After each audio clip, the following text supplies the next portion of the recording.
আজকে সব বন্ধুরা মিলে চলে এলাম জনাই ক্যাফে আড্ডায়। চলো ভিডিওটা শুরু করি।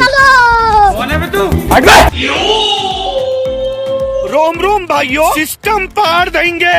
ভিডিও শুরুতে তোমাদেরকে একটা রিকোয়েস্ট করব, আমার ভিডিও যারা দেখছো এখনো ফলো করোনি প্লিজ চ্যানেলটাকে ফলো করে দিও। এই জনাই ক্যাফে আড্ডায় প্রথমবার এলাম। তোমরা এই জনাই ক্যাফে আড্ডায় কতবার এসছো অবশ্যই কমেন্টে জানাবে। আগের ভিডিওতে ফার্স্ট কমেন্ট করেছে ডানকুনি থেকে ফারজানা, সাদিপুর থেকে সাকিনা খাতুন, ঠাকুরহাটি থেকে রানী, কৃষ্ণনগর নদিয়া থেকে বিউটি সাধু, রাজস্থান থেকে মাসুম, হাওড়া উলবেড়িয়া থেকে আনিসা খাতুন। আমার ভিডিওতে কমেন্ট করার জন্য তোমাদেরকে অসংখ্য অসংখ্য ধন্যবাদ। এই ভিডিওটা তুমি কোথা থেকে দেখছো অবশ্যই কমেন্ট করবে, যাতে পরবর্তী ভিডিওতে তোমাকে ধন্যবাদ জানাতে পারি। কমেন্ট করার জন্য আমার চ্যানেলে প্রথম ভিডিওতে কমেন্ট করবে। আমি এইদিকে ভিডিও করছি, ওইদিকে দেখো সব চা সাবড়ে দিয়েছে।